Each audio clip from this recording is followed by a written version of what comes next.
Hi everyone, this is Diana Mira, certified hypnotherapist specializing in past life regression and life between lives regression through hypnosis.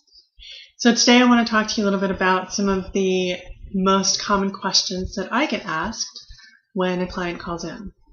And probably the one I hear more than any other is, I'm not even sure if I can be hypnotized. So I want to address that question. Can I be hypnotized? Chances are that you most likely can. The trick really comes in understanding what hypnosis is and is not. So managing people's expectations is really what it's about. Many of us have seen stage hypnosis where there's a hypnotist up on the stage and he gets a whole bunch of people up there and they do crazy, silly things. Well, that is one application of hypnosis, but that's not what we're going to do in our sessions. And I always want to tell people a little bit about stage hypnosis, because the thing with stage hypnosis is 10% of the population is going to be highly suggestible. They're just going to go naturally into a very deep state of hypnosis. And the rest of us, well, we can get into trance states, but we don't automatically go into those deep states. So when a stage hypnotist has a room full of 100 people, chances are pretty good he can find 10%, which would be 10 people. That would be great for his show. Maybe he only gets 3 or 4 of those out of a panel of 10 or 12 that are just really amazing hypnosis subjects. And so if you've seen one of those shows, what you'll find is that he'll use those 3 or 4 people predominantly throughout the show. So that's sort of what that's all about. Now, you may be one of those people that just naturally goes into a deep state of trance. I don't know, until we start doing work together. But what I do know is that hypnosis is something that the majority of us can do. And the thing with it is hypnosis is a trance state.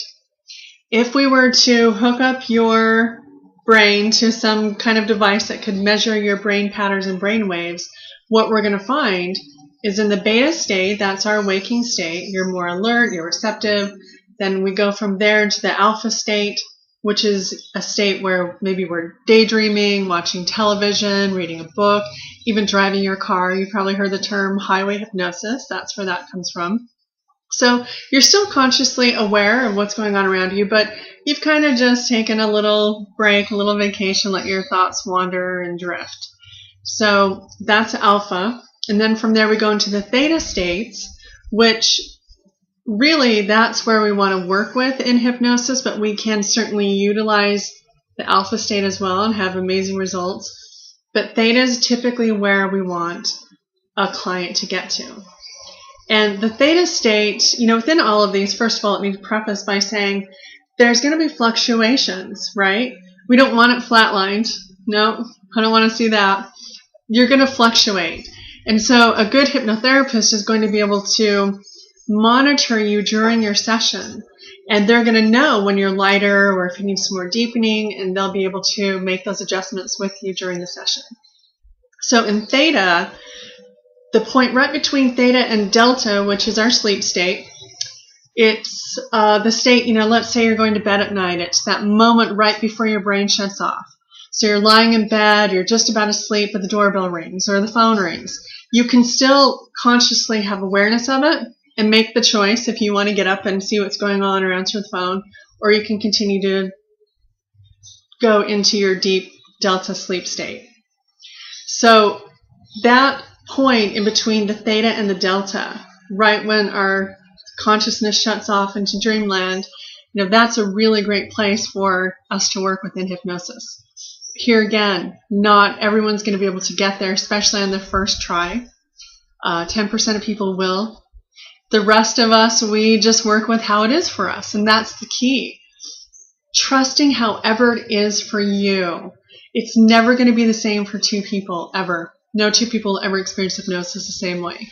We're all unique. Our experiences are going to be unique. The way that we perceive information in a session is going to be unique for us. So some people are very visual.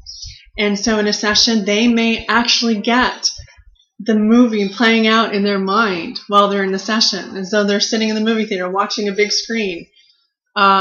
Many others of us, it doesn't happen that way. It's more of a knowing, or you just have a sense of something. Maybe it's more connected with feelings or emotions for you. So however it is for you, just accept that's the way it is. And if you can do that, you'll have a fantastically fun time in hypnosis. Thank you for joining me today and listening to my question and answer session.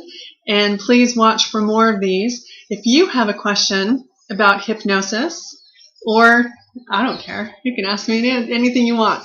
I may or may not answer. There's the key. But if you have a question about hypnosis, please add it to the comments below, and I'll be sure to read through those, and perhaps I'll even answer your question. Thank you, everyone. Have a great, beautiful day.